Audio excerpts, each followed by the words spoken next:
Tom pracuje ako pilot pre belgickú leteckú spoločnosť. V noci sa vrátil z cesty do Grécka. Ako všetci rodičia, aj on sa sťažuje na nedostatok spánku. Pred 3 týždňami sa mu narodil syn Sam, s ktorým bol prvých 10 dní na otcovskej dovolenke. Rád by si ju ešte predĺžil.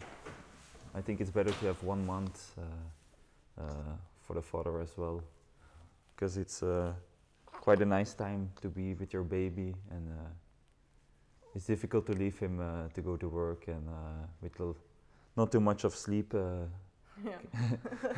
It's difficult to work. Jeho manželka Zara súhlasí. Prvé dni strávené v trojici s bábätkom aj s manželom považuje za nenahraditeľné. Zara pracuje ako učiteľka a späť do práce sa plánuje vrátiť po 14 týždňoch. Počas tohto obdobia má rovnako ako všetky mamičky v Belgicku nárok na 30 hodín špeciálnej pomoci, ktorú jej prepláca poisťovňa. So yesterday she was here and what did she do? She went to the pharmacy for us. She cooked. And because yesterday it was a difficult night, she watched him 2 hours and we could go up to sleep, so it was very nice. Najlepšie podmienky pre otcovskú dovolenku majú muži vo Švédsku. S dieťaťom môžu zostať doma 2 mesiace, pričom vláda chce na jeseň tento čas predĺžiť o ďalších 30 dní. Otcovská dovolenka nie je prenosná na matku, čo pomáha prekonávať aj rodové predsudky, že sa o dieťa musí starať iba žena.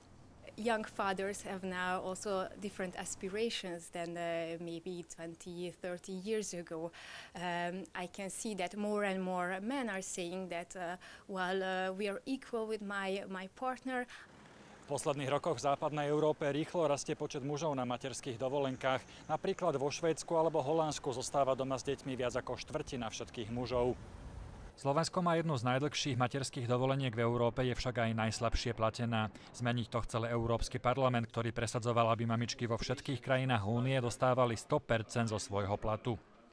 Now, this directive then was blocked, unfortunately, and it was blocked for several reasons. One of them was obviously the financial reason. If you see it maybe right on the spot, this means an increase in the budget, but you should see it as an investment rather in the future. Podobnú iniciatívu mala aj česká eurokomisárka Věra Jourová. Pre odpor viacerých členských štátov však musela nedávno stiahnuť návrh na 18-týždňovú celoeurópsku materskú dovolenku. Jourová chce na budúci rok predstaviť nový kompromisný návrh a venovať sa aj inej antidiskriminačnej legislatíve, napríklad boju proti rozdielnym platom medzi pohlaviami. Z Bruselu Štefan Hudec, RTVS.